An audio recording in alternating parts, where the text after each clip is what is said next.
published 0318 Est, the 14th of November 2017, updated 0620 Est, the 14th of November 2017. There was something odd right from the start. The on-pitch master of ceremonies announced Daniele De Rossis' name in the starting 11, and among the subs, the Roma captain's face adorned the huge LED scoreboards hanging above everyone's heads in both lateral stands, not once but twice. A lack of clarity, which led to confusion and bemusement. A bit like coach Gian Piero Ventura's reign.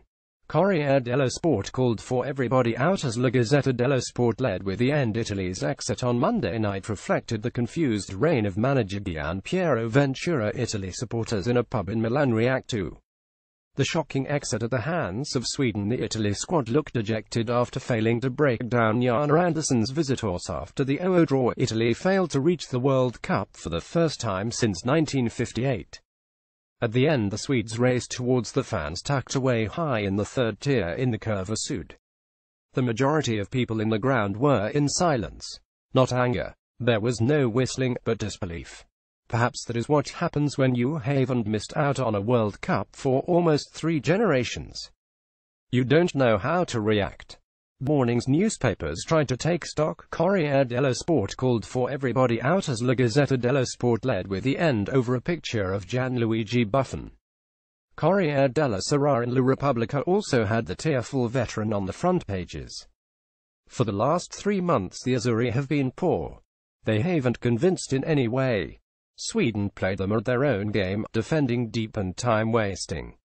The only difference between them and a vintage Italy is that the Scandinavians didn't have that extra skill or talent to score from any of the few chances they created.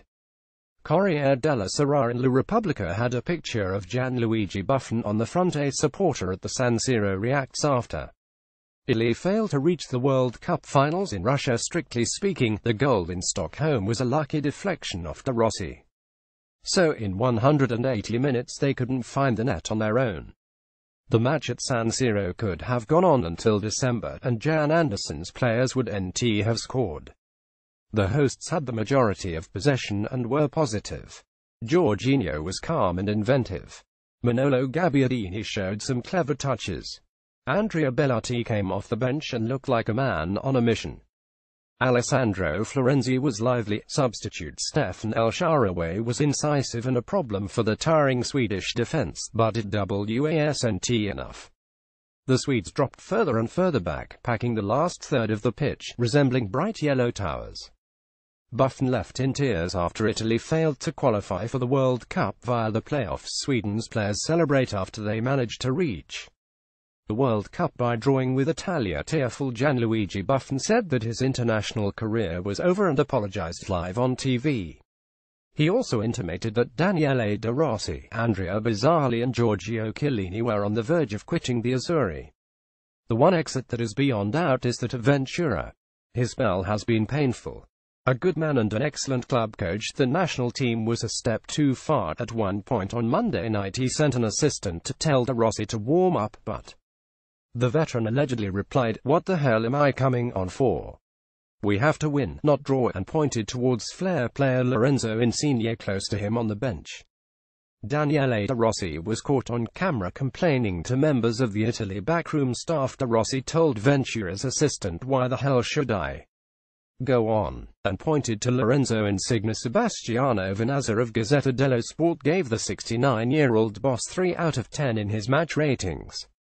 The next coach will rebuild the defense around AC Milan duo Gianluigi Donnarumma in goal and sweeper Leonardo Bonucci. He'll also need to find a way to incorporate Insigne, who, incidentally, didn't come on in Milan, to mass disappointment. The Azzurri aren't in terrible health, and if the performances of Florenzi, Jorginho, El Shaarawy and Bellotti are anything to go by, this squad still has a bright future. But that is scant consolation now. A traumatic night for Italian football started bizarrely with 2 Daniele De Rossis, and ended painfully with no World Cup. The night began with 2 De Rossis but ended without a place at the World Cup for Italy.